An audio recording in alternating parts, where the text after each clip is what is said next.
Hello students, तो हमने कल वेनेडियम की इंडिविजुअल प्रॉपर्टीज़ को एक्सप्लेन किया था। ठीक है, अब हम करते हैं क्रोमियम की प्रॉपर्टीज़ को। आपको पता है क्रोमियम का जो परमाणु संख्या होती है वो कितनी होती है, 24। उसका इलेक्ट्रॉनिक कॉन्फ़िगरेशन कुछ इस तरीके से होता है, 3d5 4s1। ठीक है, 6th बी वर्ग की धातु में भूपर्पटी में क्रोमियम सर्वाधिक मात्रा में पाया जाता है। ठीक है, अर्थ क्रस्ट के अंदर जो क्रोमियम की जो अमाउंट होती है वो सबसे अधिक पाई जाती है। क्रोमाइट FeCr2O4 इसका मुख्य खनिज है। क्रोमियम की ऑक्सीकरण के प्रति बहुत अधिक बंधुकता पाई जाती है, जिस कारण से Cr2O3 का अपचयन कार्बन द्वारा नहीं किया जा सकता है। कि ऑक्सीकरण के प्रति मतलब ये अपने ऑक्सीकरण के प्रति बहुत अधिक स्थायी होता है, कि मतलब अपनी ऑक्सीकरण अवस्था ये जितना दर्शाता है, और जितने भी कंपाउंड बनाते हैं ना वो बहुत ही स्टेबल कंपाउंड बनाते हैं, बहुत ही स्थायी यौगिकों का निर्माण करते हैं, जिसकी वजह से Cr2O3 का अपचयन कार्बन के द्वारा नहीं किया जा सकता। Cr2O3 से धातु प्राप्त करने के लिए ऑक्साइड को एल्यूमिनियम के साथ गर्म किया जाता है, जिसकी वजह से जो क्रोमियम है वो हमें धातु की मात्रा में मिल जाती है, और Al2 है वो ऑक्साइड्स के फॉर्म में बाहर निकल जाता है। ठीक है, तो ये क्या होता है कि जो 6th बी वर्ग में है ये क्रोमियम सबसे अधिक ऑक्साइड की फॉर्म में मिलता है, ऑक्साइड की रूप में मिलता है। ठीक है, और इससे हम कार्बन के अपचयन द्वारा इसको अलग नहीं कर सकते। हम किसके द्वारा अलग कर सकते हैं, Cr2O3 से धातु प्राप्त करने के लिए ऑक्साइड को एल्यूमिनियम के साथ गर्म किया जाता है, और जैसे ही हम एल्यूमिनियम के साथ गर्म करेंगे तो एल्यूमिनियम ऑक्साइड बाहर निकल जाता है और क्रोमियम धातु हमें मिल जाती है। क्रोमियम चमकदार चांदी जैसी धातु होती है। पूर्व में वर्णित धातुओं की भांति क्रोमियम का उच्च ताप सह गुण और विभिन्न ऑक्सीकरण अवस्था का स्थायित्व यह मानकर समझाया जा सकता है कि क्रोमियम से 3d इलेक्ट्रॉन क्रोड के अंदर प्रवेश करने लगते हैं। ये बात मैंने आपको पहले बताई थी कि जब हम स्कैंडियम से क्रोमियम या फिर मैग्नीज तक जाते हैं तो धीरे धीरे स्टार्ट तो हो जाते हैं किससे, क्रोमियम से ही, लेकिन मैग्नीज में जाने के बाद बिल्कुल टोटली 4s वाले इलेक्ट्रॉन ही पार्टिसिपेट करेंगे, लेकिन ये 3d वाले इलेक्ट्रॉन पार्टिसिपेट नहीं करते। ठीक है, तो इनमें क्या होता है कि जो 3d इलेक्ट्रॉन जो क्रोमियम से ही इसकी ऑक्सीकरण अवस्था का स्थायित्व क्यों समझा सकते हैं, मैंने बताया था कि जितनी भी प्रॉपर्टीज़ होती हैं, जितने भी गुण होते हैं वो स्कैंडियम से मैग्नीज तक तो अलग चलते हैं, लेकिन मैग्नीज से और आगे जिंक तक अलग चलते हैं। क्यों ऐसा क्यों होता है, क्योंकि स्कैंडियम से मैग्नीज तक जब हम जाते हैं तो दोनों ही इलेक्ट्रॉन बंधन में भाग लेते हैं, कौन कौन से, 3d वाले भी और 4s वाले भी। लेकिन क्रोमियम से धीरे धीरे स्टार्टिंग हो जाती है कि कुछ एक जो इलेक्ट्रॉन्स होते हैं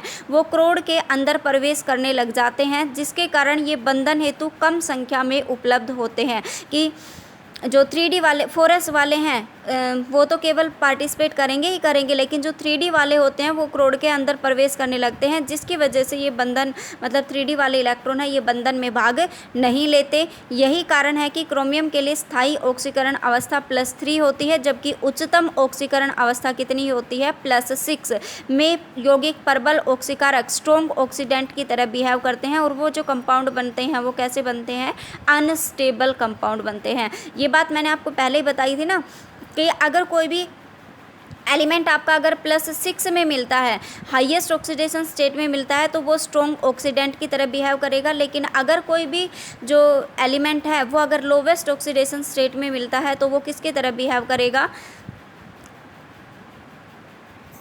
रिडक्टेंट की तरह। ठीक है, सामान्य ताप पर वायु व नमी से क्रोमियम अप्रभावित रहता है। कि इसका अगर हम खुला भी रख दें वायु के अंदर या नमी के अंदर, बाहर ओस के अंदर अगर हम इसको खुला रख दें तो क्रोमियम के ऊपर कोई इफेक्ट नहीं होता। इसी कारण से अन्य धातुओं की सुरक्षा हेतु उनके ऊपर इसका लेपन कर दिया जाता है। ठीक है, कि अन्य धातु जैसे कई होती हैं आयरन वगैरह, तो इनके ऊपर अगर हम क्रोमियम का लेपन कर दें तो वो धातु जंग लगने से बच सकती है। श्रृंखला की पूर्ववर्ती धातुओं की भांति उच्च ताप पर यह अधातुओं से अभिक्रिया करके अंतराकाशी व नॉन स्टोइशियोमेट्रिक यौगिक बनाते हैं। ये तो इनकी प्रॉपर्टी है ही कि ये कैसे कंपाउंड बनाएंगे, अंतराकाशी, क्योंकि इन धातुओं का जो आकार होता है वो थोड़ा छोटा होता है, जिसकी वजह से ये इंटरस्टिशियल स्पेस के अंदर, अंतराकाशी स्थान के अंदर बहुत इजीली फिट हो जाते हैं। ठीक है, और नॉन स्टोइशियोमेट्रिक की यहाँ पर क्योंकि इनके जो कॉम्प्लेक्स बनते हैं वो या तो टेट्राहेड्रली बनते हैं या फिर कैसे बनते हैं, ऑक्टाहेड्रली बनते हैं, तो इनका जो स्टोइशियोमेट्रिक जो रेशियो होता है वो बराबर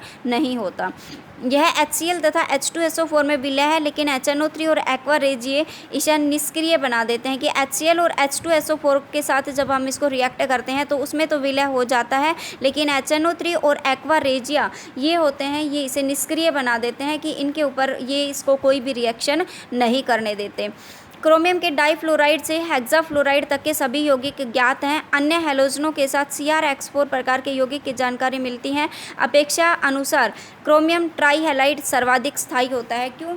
कि जैसे इसमें क्या होता है कि कुछ एक जो इलेक्ट्रॉन्स हैं वो क्या करते हैं, देखो 3+3 ऑक्सीडेशन स्टेट इसकी कब होगी, एक तो कहाँ से निकलेगा S से और 2 कहाँ से निकलेंगे D से। तो इसका मतलब पार्टिसिपेट तो कर रहे हैं, दोनों ही कर रहे हैं, 3D वाले भी 4s वाले भी, लेकिन कुछ एक जो इलेक्ट्रॉन्स होते हैं ना वो बंधन में भाग लेना बंद कर देते हैं। कुछ एक जो इलेक्ट्रॉन्स है वो धीरे धीरे क्रोड के अंदर प्रवेश करने लग जाते हैं। सारे के सारे नहीं करते, कुछ एक करने लग जाते हैं क्रोमियम से ही। ठीक है, वेनेडियम की बाती क्षारीय माध्यम में oxy ion CrO4 2 negative chromate के रूप में रहता है, लेकिन pH घटाने पर धातु परमाणु CrOCr बंध बनाते हैं और क्या होते हैं, ये आपस में संयुक्त होने लगते हैं। और जैसे ही ये संयुक्त होंगे तो इसकी एक यूनिट है ये CrOCr, और जैसे ही ये आपस में बंधन में भाग लेंगे और जैसे ये संयुक्त होंगे तो इसकी बहुत सारी यूनिट आपस में मिलकर एक क्रिस्टल का निर्माण कर लेते हैं।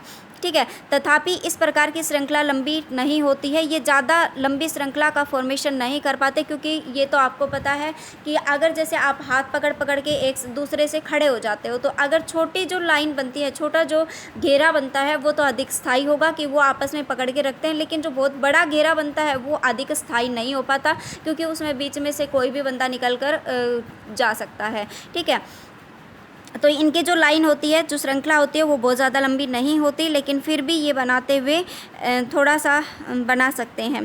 ठीक है, तो इनकी जो +3 ऑक्सीकरण अवस्था होती है वो बहुत अधिक स्थायी होती है, लेकिन हमने ये माना था कि इनकी जो +6 जो ऑक्सीकरण अवस्था होती है वो बहुत अधिक स्थायी होती है। अब उसके बाद देखो कि जो Cr+3 है वो उप सह संयोजन यौगिक अष्टफलकीय बनाते हैं, जलीय माध्यम में आसानी से बनाए जा सकते हैं। D3 विन्यास के कारण बहुत से DD स्थानांतरण संभव है कि इनमें D3 इलेक्ट्रॉन होंगे कि 2 तो कहाँ पर चले गए, 2 और 1 3 6 हैं टोटल इलेक्ट्रॉन, अनपेड इलेक्ट्रॉन 6 हैं, तो 6 में से 3 तो कहाँ पर चले गए, निकल गए और क्रोमियम +3 ऑक्सीडेशन स्टेट में आ गया। ठीक है, तो क्रोमियम +3 की बात कर रहा है। अगर क्रोमियम +3 ऑक्सीडेशन स्टेट में आ गया तो ये कहता है कि कोऑर्डिनेशन कंपाउंड्स का फॉर्मेशन करता है, और ये जो कोऑर्डिनेशन कंपाउंड्स होते हैं ना ये ऑक्टाहेड्रल ज्योमेट्री के होते हैं। ठीक है, और ऑक्टाहेड्रल ज्योमेट्री के होते हैं जिसकी वजह से इनमें D में 3 इलेक्ट्रॉन होने के कारण ये DD स्थानांतरण बहुत ज़्यादा संभव है, जिससे अगर DD स्थानांतरण संभव है तो कौन से यौगिक बनेंगे, रंगीन यौगिक बनेंगे। और इनमें जो रंग होगा वो किसके ऊपर निर्भर करता है, अनपेड अयुग्मित इलेक्ट्रॉनों की संख्या पर। सभी संकुलों में तीनों इलेक्ट्रॉन अयुग्मित रहते हैं, चाहे किसी तरीके का बनाओ यौगिक, चाहे टेट्राहेड्रल हो चाहे ऑक्टाहेड्रल हो, लेकिन तीनों के तीनों जो इलेक्ट्रॉन होंगे वो कैसे रहेंगे, अयुग्मित ही रहेंगे। ठीक है, ये संकुल स्थायी होते हैं और इनमें प्रतिस्थापित की बहुत कम प्रवृत्ति पाई जाती है, कि मतलब ये अलग अलग नहीं हो सकते, सब्स्टिट्यूट नहीं हो सकते कि लोअर से हायर में, हायर से लोअर में एक तरीके से चले गए, एक जगह तब चले गए तो चले गए, लेकिन बार बार इनका सब्स्टिट्यूशन पॉसिबल नहीं है। ठीक है, प्रतिस्थापन संभव नहीं है। सेकेंड अवस्था के यौगिक प्रबल अपचायक होते हैं, क्योंकि मैंने बताया कि अगर कोई लोवेस्ट ऑक्सीडेशन स्टेट में होता है तो वो स्ट्रॉन्ग रिडक्टेंट की तरह बिहेव करता है, लेकिन अगर कोई भी जब कंपाउंड होता है वो हाईएस्ट ऑक्सीडेशन स्टेट में होता है तो वो स्ट्रॉन्ग ऑक्सीडेंट की तरह बिहेव करता है। इनके जो ऑक्टाहेड्रल कॉम्प्लेक्सेस बनते हैं वो बहुत ही अधिक स्थायी बनते हैं, और अगर Cr+2 में गया है इसका मतलब उसका इलेक्ट्रॉनिक कॉन्फ़िगरेशन कितना हो गया, D4 हो गया। D4 होने के कारण यह उच्च और निम्न चक्रण दोनों ही प्रकार के यौगिकों का निर्माण करता है। लो स्पिन के कॉम्प्लेक्स भी बना सकता है और ये हाई स्पिन के कॉम्प्लेक्सेस का भी फॉर्मेशन कर सकता है। ठीक है, इनके लिए मैं आपको एक और वीडियो सेंड करूँगी, 3rd ईयर में है, ये अच्छे से क्लियर करवा रखा है मैंने 3rd ईयर में, तो आप कृपया करके उस वीडियो को भी देख लेना और आपको बिल्कुल ये पॉइंट है, लो स्पिन कॉम्प्लेक्सेस क्या होते हैं और हाई स्पिन कॉम्प्लेक्सेस क्या होते हैं, ये पॉइंट्स आपको बिल्कुल क्लियर हो जाएगा। ठीक है, उसके बाद आता है मैग्नीज। मैग्नीज का आपको पता है 3D5 4s2। मैग्नीज प्रकृति में तीसरा बहुतायत से पाया जाने वाला संक्रमण तत्व है। मैग्नीज अपने जितने भी एलिमेंट्स होते हैं ट्रांजिशन सीरीज़ के अंदर, ट्रांजिशन सीरीज़ में जितने भी तत्व होते हैं वो सारे के सारे कंपाउंड्स में से तीसरे नंबर पर पाया जाता है। ऑक्साइड के रूप में पायरोलुसाइट इसका मुख्य खनिज होता है। 95% मैग्नीज धातु का उपयोग स्टील बनाने के लिए किया जाता है। MnSO4 का जब इसका हम जलीय विलयन लेते हैं तो इसका विद्युत विश्लेषण होता है। जब इसका इलेक्ट्रोलिसिस हम करते हैं तो मैग्नीज धातु हमें मिल जाती है और जो H2O है वो SO4 के साथ रिएक्ट करता है और किसका फॉर्मेशन कर देता है, H2SO4 का। इस तत्व के लिए +2 अवस्था सर्वाधिक स्थायी होती है और अति सामान्य ऑक्सीकरण अवस्था है। लेकिन ये जो मैग्नीज है +2 से लेकर और +7 तक परिवर्ती ऑक्सीकरण अवस्था दर्शाता है। ठीक है, अब अगर ये +7 में होगा तो ये किसकी तरह बिहेव करेगा, स्ट्रॉन्ग ऑक्सीडेंट की तरह, और अगर +2 में है तो ये किसकी तरह बिहेव करेगा, स्ट्रॉन्ग रिडक्टेंट की तरह। ठीक है, 7 संयोजी इलेक्ट्रॉन होने के कारण प्रथम संक्रमण श्रृंखला में मैग्नीज की सर्वाधिक ऑक्सीकरण अवस्थाएं ज्ञात हैं कि इनके पास 7 वैलेंस इलेक्ट्रॉन होते हैं, 7 संयोजी इलेक्ट्रॉन होते हैं, जिसकी वजह से इसकी सबसे ज़्यादा ऑक्सीकरण अवस्थाएं ज्ञात हैं। कहाँ से कहाँ तक, +2 से लेकर +7 तक। ठीक है, जिनका तेज़ी से अन्य अवस्थाओं में असमानुपातन हो जाता है कि मतलब वो आपस में कन्वर्ट होते रहते हैं कि +2 +3 में कन्वर्ट हो गया, फिर से +3 +2 में कन्वर्ट हो गया, +3 +4 में, +4 +3 में, +4 +5 में, इस तरीके से ये आपस में क्या होते रहते हैं, ये बदलते रहते हैं, ऑक्सीकरण अवस्था चेंज होती रहती है। ठीक है, आवर्त सारणी में अपने पड़ोसियों की तुलना में मैग्नीज अधिक विद्युत धनीय और अत्यधिक क्रियाशील है, क्योंकि इसकी सबसे अधिक परिवर्ती ऑक्सीकरण अवस्थाएं ज्ञात है, जिसकी वजह से ये अधिक विद्युत धनीय और सबसे अधिक क्रियाशील है। उच्च ताप पर यह लगभग सभी अधातुओं से क्रिया कर लेता है कि अगर हम इसके ज़बरदस्ती किसी के भी साथ रिएक्शन करवाना चाहें, उच्च ताप पर मतलब क्या है कि इसको हीट करते जाओ, टेम्परेचर बहुत अधिक देते जाओ, तो जितना अधिक टेम्परेचर देते जाओगे तो लगभग सभी अधातुओं से क्रिया कर लेता है।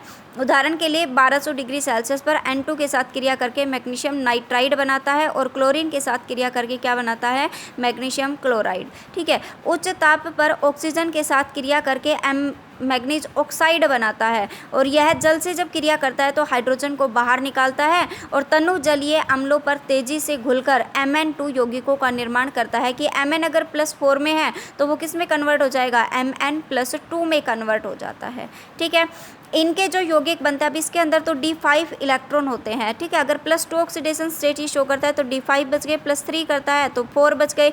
तो इनमें बहुत ज़्यादा DD ट्रांजिशन पॉसिबल हैं। अगर बहुत ज़्यादा DD ट्रांजिशन पॉसिबल हैं तो जिसकी वजह से इनमें DD स्थानांतरण बहुत अधिक होते हैं, और अगर DD स्थानांतरण बहुत अधिक होते हैं तो इनके यौगिकों का जो कलर आता है वो बहुत ही गहरा कलर आता है। ठीक है, और इनके जो स्पेक्ट्रम मिलते हैं, जो इलेक्ट्रॉनिक स्पेक्ट्रा मिलते हैं मैग्नीज के, वो भी हमें बहुत ज़्यादा मिलते हैं।